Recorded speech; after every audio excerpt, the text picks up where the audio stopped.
De but, aux situations dangereuses, j'ai le sentiment qu'on en a eu un peu plus qu'eux, avec une première mi-temps qui est complètement à notre avantage. Voilà, on aurait dû être devant à la mi-temps. Après, ça s'est un peu équilibré. Le vent contre nous a pas mal gêné en deuxième mi-temps. Il y a eu, ils ont réussi à s'approcher un peu plus de notre but, à mettre beaucoup plus de centres. On savait qu'avec les coups de pied arrêtés de Boissy, ils pouvaient être dangereux aussi. Donc, ils ont été un petit peu plus menaçants, mais on n'a pas concédé beaucoup d'occasions de but. Et je pensais sincèrement qu'on avait fait le plus dur en ouvrant le score. Et malheureusement, une erreur d'inattention, de communication. On sait qu'à Bonnet, il lui en faut pas 50. Voilà, il traîne là dans les parages. Il est pas une grosse erreur défensive de mon côté gauche. Mathias qui vient de rentrer doit être plus lucide que ça. Il doit serrer. Bon, voilà, c'est dommage. C'est dommage. Après, c'est vrai que sur la physionomie de la deuxième mi-temps, on peut penser que le nul est équitable, mais j'ai le sentiment que sur l'ensemble du match, on peut avoir des regrets. Des regrets aussi parce que finalement ça a bien tenu quoi. Je On a n'étais bien pas trouvé des étonné. solutions Les effectivement. absents ont toujours tort. Voilà, ce qui m'intéresse, c'est les trucs. Moi, je veux féliciter mon groupe, mes joueurs qui étaient là ce soir, parce que les joueurs qui étaient là ce soir avaient envie d'être là ce soir. Et c'est très important, et ça sera la même chose samedi prochain.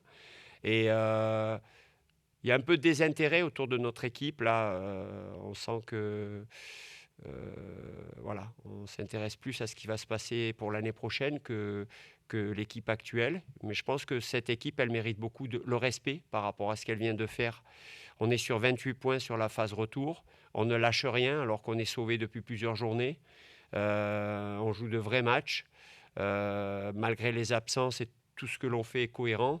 Et je trouve que ça mérite un peu plus de gratitude, même de l'intérieur du club. Donc, je suis fier de mes garçons parce que c'est pas évident de trouver de la motivation. Hein. On leur parle d'aller chercher une 8e place, d'aller chercher 50 points. On essaye de trouver des outils, des accroches.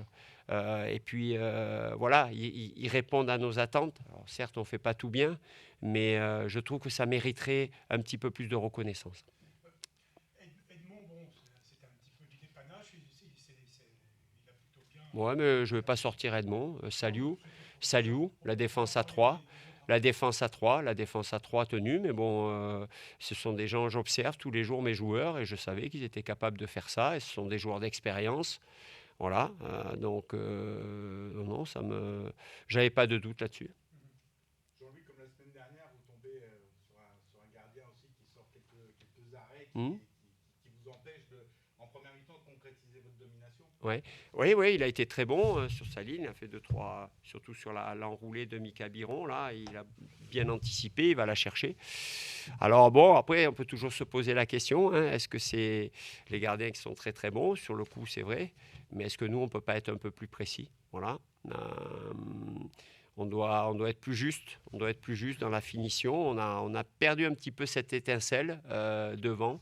On marquait beaucoup de buts à une période. On en marque un peu moins, alors que depuis 2-3 matchs, rappelez-vous les 2 occasions immanquables dans les 6 mètres but vide à Chambly qui doivent nous permettre de gagner.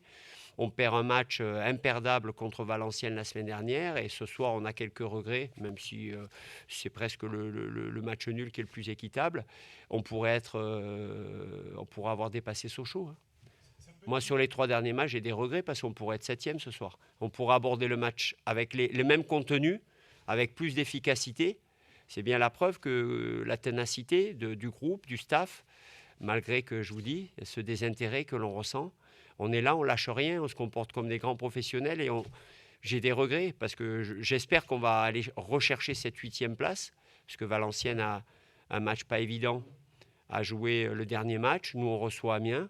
Je, je compte bien finir par une victoire et une victoire, je pense, nous assurer la 8e place. Mais on aura des regrets par rapport à la 7e parce qu'on se rend compte que Sochaux a du mal et que nous, par rapport au contenu de nos matchs, on pourra avoir beaucoup plus de points sur les 3 derniers matchs.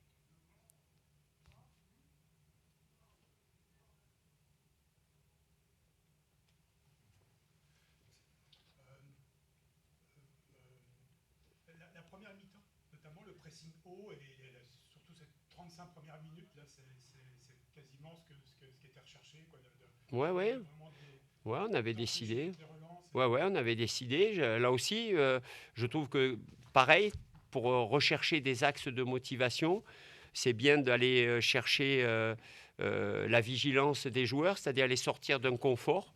Donc, on avait troqué notre 3-5-2 habituel par un 3-4-1-2 avec Amine Bassi en 10 derrière deux attaquants. Donc, j'avais donné des consignes très précises à mes deux attaquants de bloquer les deux défenseurs centraux, axe droit, axe gauche, laisser un petit peu le ballon à Célestine, voir s'il venait dans l'entonnoir.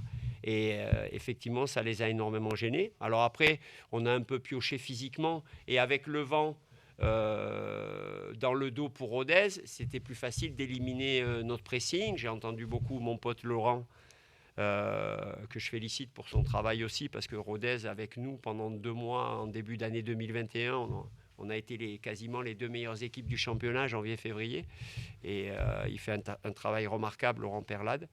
Je tiens à le souligner. Et donc, voilà, je voulais remettre du peps un peu dans la vigilance avec un système qu'on n'avait pas encore utilisé, avec l'envie d'aller presser haut, malgré qu'on soit à l'extérieur. Après, on a baissé un peu de pied physiquement, le vent face à nous, et ça a été un peu plus compliqué, mais c'est vrai que c'était intéressant. L'actionnaire américain va être content s'il a vu le match. Il y a eu du pressing et du jeu offensif. On a vu une organisation où il y avait du monde dans les couloirs, enfin, c'était un petit peu réciproque dans les couloirs. Vous pensez que vous avez gagné cette bataille-là parce qu'on vous a vu aller un peu plus haut dans le camp ruténois et apporté par les côtés. Oui, mais ça s'est inversé un peu en deuxième mi-temps. Après, c'était eux un petit peu plus. C'est vrai qu'on était fringants en première mi-temps. Eux étaient peut-être un peu tendus, même si j'estime qu'ils étaient maintenus avant le match avec 42 points. C'était juste impossible avec les 2 matchs qui restaient à Caen et à Chambly. C'était juste impossible qu'ils rattrapent Rodez. Donc, je ne sais pas pourquoi ils se disaient qu'il leur fallait un point encore. Ils étaient maintenus bien avant le match.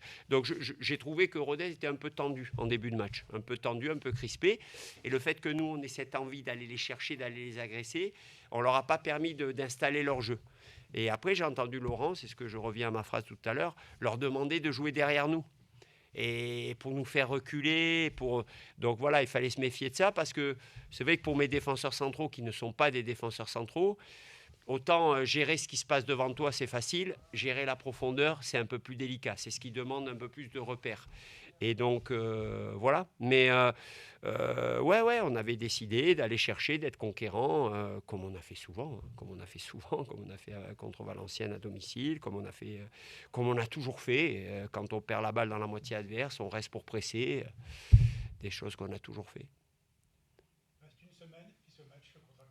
Voilà, une semaine, on va essayer de bien terminer. Faut tenir compte de plein de choses. La fatigue de fin de saison, on a des blessés ce soir, on a des joueurs qui arrivent en fin de Ramadan, qui l'ont fait avec beaucoup d'investissement. Donc, c'est difficilement compatible avec la vie de sportif de haut niveau. Donc, ça tire un peu sur les organismes.